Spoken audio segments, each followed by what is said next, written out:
El primer año de la invasión nazi a la Unión Soviética, los alemanes parecían invencibles. Miles de kilómetros y millones de personas cayeron bajo su terrible avance. Joseph Stalin sabía que debía renovar sus estrategias o corría el riesgo de ser completamente aniquilado. Fue por esta razón que a fines de 1941 decidió permitir que las mujeres de su nación se alistaran al Ejército Rojo. En un abrir y cerrar de ojos, sus fuerzas habían aumentado drásticamente, con defensoras llenas de un fervor patriótico, deseosas de expulsar a los nazis de su tierra. Una de las unidades femeninas más célebres de la guerra fue el 1077º Regimiento Antiaéreo. Formado casi en su totalidad por muchachas poco más que adolescentes, su bautismo de fuego ocurrió en la infame Batalla de Stalingrado.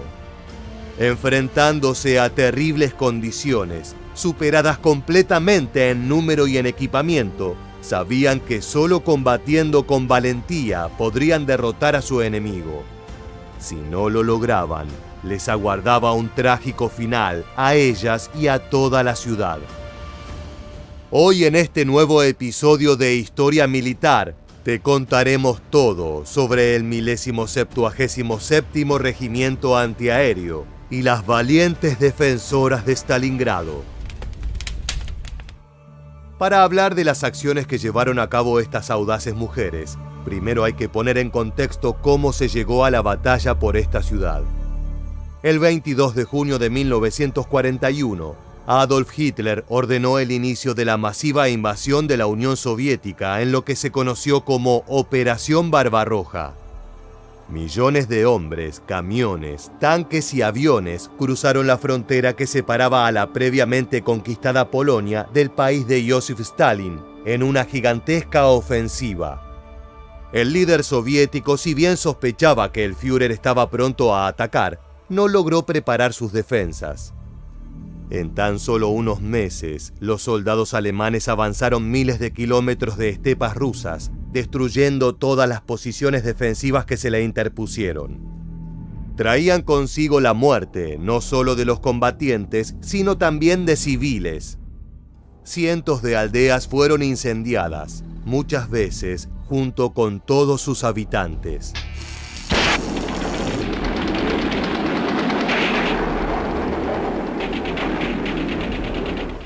From the very start, the Red soldiers fought back courageously, but with their foes lay the heavy advantage of surprise.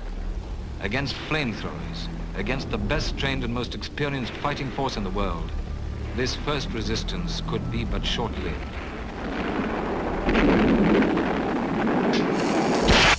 La operación germana tenía tres objetivos. Hacia el norte se debía conquistar la importante ciudad de Leningrado. Esta no solo era un gran centro industrial, sino que también les otorgaría bases navales vitales para sus operaciones en el Océano Ártico. Hacia el centro de la Unión Soviética, las tropas nazis se dirigían a Moscú. No hace falta decir qué efecto tendría en los defensores si esta ciudad cayera en manos de Hitler. Para los jerarcas alemanes, tomar la capital casi significaría la victoria final. Finalmente, el objetivo en el sur eran dos: los fértiles campos de Kiev que podrían alimentar a las tropas germanas y los yacimientos petrolíferos del Cáucaso. Este material era vital para el funcionamiento de los vehículos, por lo que quitárselo a los soviéticos los dejaría prácticamente fuera de combate. Las victorias iniciales de los nazis parecían indicar que no tendrían problemas para cumplir sus objetivos. A pesar del impresionante número de soldados rojos que podían enviar al campo de batalla, el equipamiento y el entrenamiento de los hombres de Stalin estaba obsoleto en comparación al alemán. Estos caían en grandes cantidades y la poderosa Unión Soviética estuvo a punto de colapsar antes de que finalizara 1941. Stalin y sus generales sabían que se debían tomar medidas rápidamente para evitar la destrucción. Los oficiales fueron instruidos a aumentar la disciplina en las divisiones para evitar las retiradas no autorizadas. Cualquiera que huyera corría el riesgo de ser disparado por sus propios camaradas. La industria pesada, ubicada en su mayoría en la zona oeste de Rusia, fue trasladada hacia el este, detrás de los montes Urales, para prevenir que cayera en manos enemigas. Pero no bastaba con las medidas de precaución, también se debía pasar a la acción. Una decisión que resultaría ser clave fue la de permitir el enrolamiento de mujeres dentro de unidades de combate. La población femenina soviética desde un principio había insistido en su derecho a luchar contra el enemigo, pero solo se les otorgaban trabajos de soporte. Eran en su mayoría enfermeras, aunque también había administradoras, cocineras y conductoras.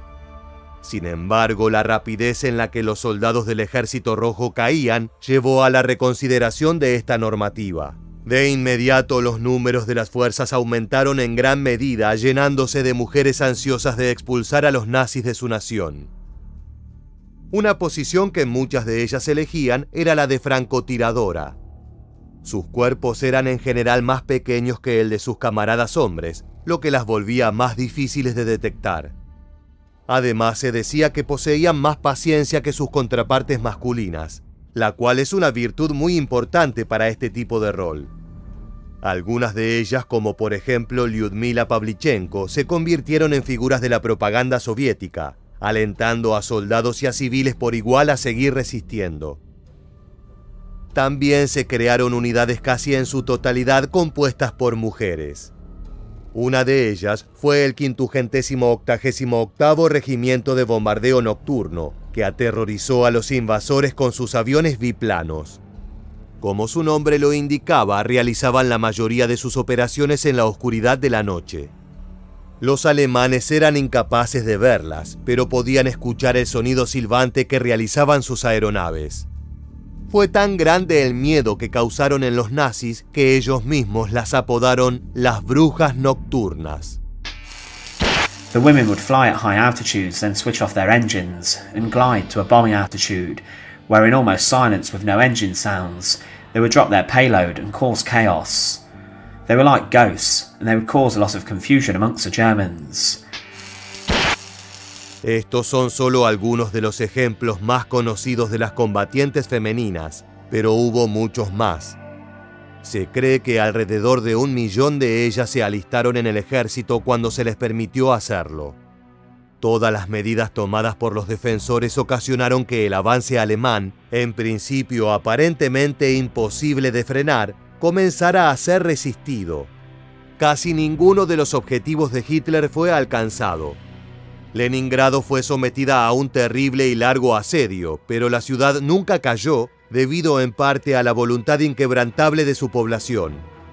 En el centro del país, los soviéticos les brindaron a los germanos su primera derrota terrestre a solo decenas de kilómetros de Moscú, y la capital nunca fue conquistada. Sin embargo, en el sur, los nazis consiguieron ciertas victorias. Los campos de Kiev y el resto de Ucrania cayeron en sus garras, junto con todos los productos para alimentar a sus tropas y a su gente. En 1942, Hitler, enfrentado con dificultades en los demás frentes, enfocó sus maniobras en este sector. El objetivo principal seguían siendo los pozos petrolíferos del Cáucaso, pero el Führer sumó otro blanco: Stalingrado. Casi más por capricho que por estrategia militar, el jerarca nazi quería tomar la ciudad que llevaba el nombre de su rival, costara lo que costara. Sabía el valor simbólico que tendría y el golpe anímico que resultaría para los defensores. Fue así que dividió sus esfuerzos en 2 direcciones, uno que seguiría hacia el Cáucaso, mientras que el otro se trasladaría a la ciudad. Joseph Stalin también estaba al tanto de lo que significaría la conquista de este lugar, por lo que ordenó que se realizaran tremendos esfuerzos para evitarlo.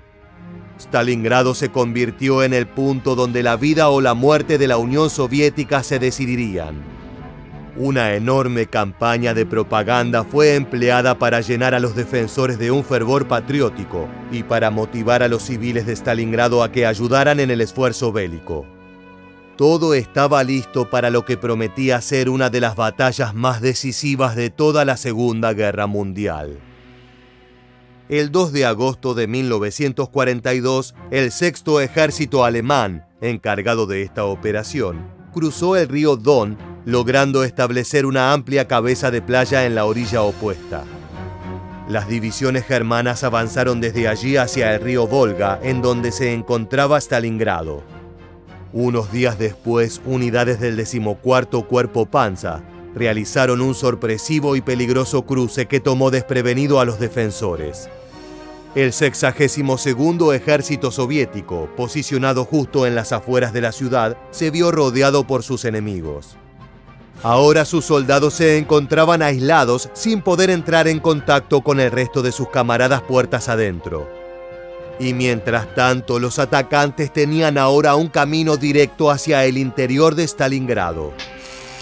German forces mounted up and resumed their advance, certain that the lightly defended city would fall quickly as squadrons of German Stukas and Heinkel bombers droned overhead to smash the city to burning ruins. Los germanos se vieron envalentonados por sus progresos. Siguiendo las órdenes de Hitler, avanzaron a buen ritmo hacia el sector industrial de la ciudad.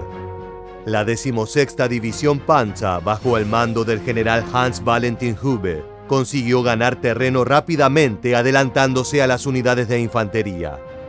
Pero esto probó ser un grave error. Los soldados a pie funcionaban como su soporte y ahora habían quedado atrás. Cuando los acorazados llegaron al complejo de fábricas de tractores de Stalingrado, se vieron sorpresivamente atacados por un terrible e inagotable fuego de alto calibre. En solo minutos, varios de sus tanques habían sido destruidos. Debido a esta ofensiva inesperada, Hube decidió ordenar un freno a su avance hasta que pudiera analizar la situación. El general nazi pensaba haberse topado con un fuerte soviético, decenas de unidades concentradas en la defensa de una sola posición. Pero para su amargura se trataba de un único grupo. Era el temido 1077º Regimiento Antiaéreo del Ejército Rojo. Ya había visto acción resguardando los cielos de Stalingrado contra los aviones alemanes. Pero ahora sus armas habían sido dispuestas para la eliminación de blindados, ya que el equipamiento antitanque escaseaba. Para tirar más sal en la herida de Hube, la mayoría de los 350 voluntarios que formaban el regimiento eran mujeres, gran parte de ellas recién egresadas del colegio secundario. Su edad promedio iba de los 18 a los 26 años. Formaban 5 batallones, cada uno con 3 baterías de 4 armas de 37 y de 85 milímetros. En total, 60 piezas de artillería defendían este importante sector de la ciudad contra los avances germanos. No contaban con infantería de soporte, por lo que debían ocupar esos roles ellas mismas, aunque no tuvieran el entrenamiento adecuado. Las armas de calibre menor no causaban daños graves a los tanques enemigos, pero otros vehículos ligeros eran hechos trizas bajo el fuego de la artillería antiaérea. La posición en la que se encontraban las mujeres estaba bien resguardada, por lo que los disparos de los alemanes no causaron muchas bajas, a diferencia de los proyectiles soviéticos. Decenas de acorazados nazis fueron aniquilados. Hube debió pedir ayuda a su cuartel general. Hombres, morteros, tanques y aviones bombarderos Stuka fueron trasladados a este sector de Stalingrado para eliminar a las mujeres del 1077º Regimiento. Frente a este masivo ataque y sin contar con refuerzos propios, las baterías soviéticas comenzaron a caer una por una. Sin embargo, por cada pieza destruida, las bajas enemigas eran el doble. La tripulación antiaérea sabía que no tenía chances de emerger victoriosa, pero aún así aguantaron las embestidas nazis, consiguiendo ganar tiempo para el resto de los defensores. La batalla duró aproximadamente 2 días. Cuando las fuerzas soviéticas estaban por desvanecerse, fueron sorpresivamente reforzadas por unidades irregulares. Obreros de las fábricas armados con anticuados rifles datados de la Primera Guerra Mundial se dirigieron hacia donde resistían las mujeres para brindar su apoyo. Además, 2 tanques T-34, un modelo moderno y avanzado, fueron conducidos directamente desde su puesto de ensamblaje al frente para unirse a la lucha. Una sola unidad de la 4ª batería destruyó 18 acorazados enemigos, 2 batallones motorizados y hasta 2 aviones. Estos son los registros alemanes, pero los números soviéticos son aún más sorprendentes. Según ellos, el 1077º Regimiento y sus refuerzos acabaron con 83 tanques y 15 vehículos enemigos, dispersaron a 3 batallones de infantería motorizada y derribaron aproximadamente 20 aviones. Todo esto en solo 2 días con armamento no diseñado para este fin. Puede que las cifras hayan sido exageradas con fines propagandísticos, pero no se puede negar la valentía con la que estas mujeres y hombres defendieron su ciudad. Aún así, el ejército alemán era demasiado poderoso, se encontraba mejor equipado y tenía acceso a refuerzos y a suministros. La batalla terminó con 37 piezas de artillería soviéticas destruidas y gran parte de su tripulación muerta o capturada. Solo unos pocos consiguieron escapar y reunirse con el resto de los defensores. The Germans were surprised to discover who was manning the flak guns after eventually wiping them out, and saw that all along they'd been fighting many girls who were barely out of high school.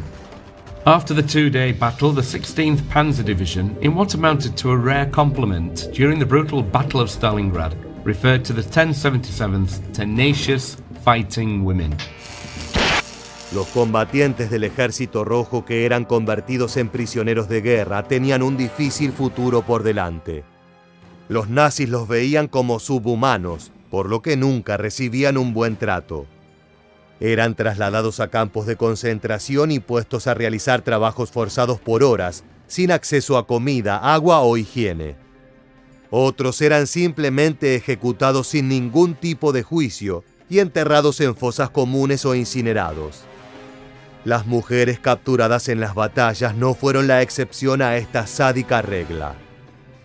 Como se dijo, la Unión Soviética fue uno de los pocos países que utilizó a su población femenina como combatientes.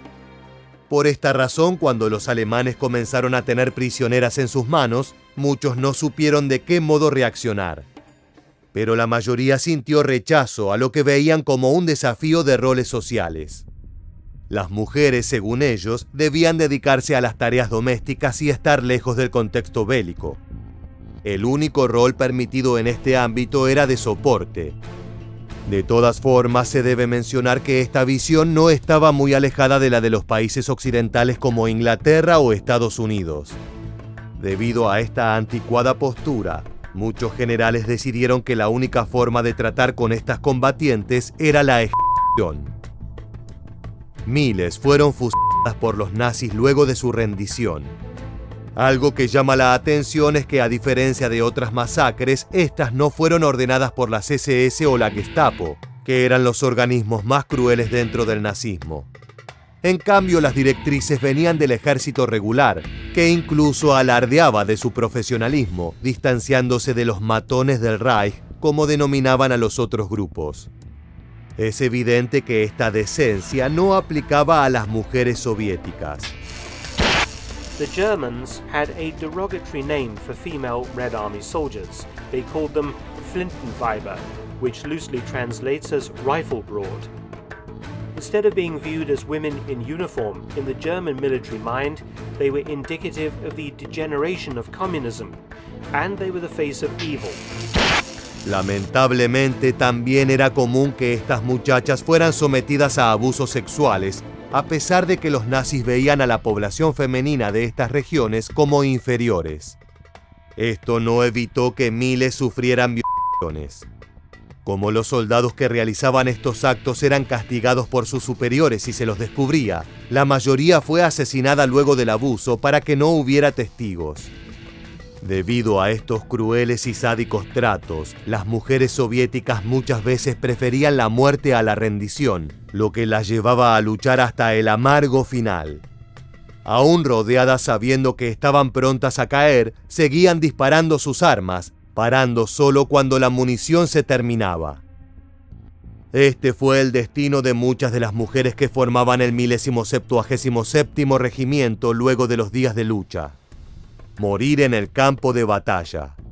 Pero a pesar de la cantidad de bajas y de las torturas sufridas a manos de sus captores, su esfuerzo no fue en vano. Ganaron tiempo para que el alto mando soviético fuera capaz de desplazar unidades al frente, estableciendo un perímetro en la zona norte de Stalingrado. También se consiguió reunir reservas para un eventual ataque sobre el flanco del 18º Cuerpo Panza y lograron que el 62º Ejército ruso entrara en contacto con sus camaradas. Gracias a estas maniobras, el sueño de Hitler de una victoria relámpago sobre la ciudad fue hecho trizas y el Führer debió resignarse a una lenta y costosa guerra de desgaste. Es muy probable que si el regimiento hubiera colapsado sin oponer resistencia hasta el final, el curso de la campaña rusa habría resultado muy diferente. El número de hombres muertos y vehículos destruidos en los 2 días que duró el ataque hicieron que la 16ª División Panza de Hube debiera retirarse del frente para recuperar fuerzas. El general del 14º Cuerpo Panza, Ben von Wittersheim, fue relevado de su mando por orden directa del mismísimo Hitler debido a su fracaso en capturar el área industrial de Stalingrado. La batalla por la ciudad continuaría hasta febrero de 1943. La victoria soviética allí marcaría para muchos el punto de inflexión de la Segunda Guerra Mundial, donde el poderío nazi colapsó y nunca se recuperó. A pesar de las bajas sufridas aquí, el 1077º Regimiento recibió refuerzos y continuó sus acciones contra la invasión alemana hasta la rendición de estos en mayo de 1945. No es exageración decir que una parte importante de esta derrota fue gracias a la valiente acción de las voluntarias de esta unidad. Llegamos al final del video y queremos preguntarte: ¿qué otras mujeres conoces que hayan marcado el curso de una guerra? Déjanos tu respuesta en la casilla de comentarios aquí debajo y no olvides suscribirte a nuestro canal para conocer muchos más sucesos militares que dejaron su huella en la historia.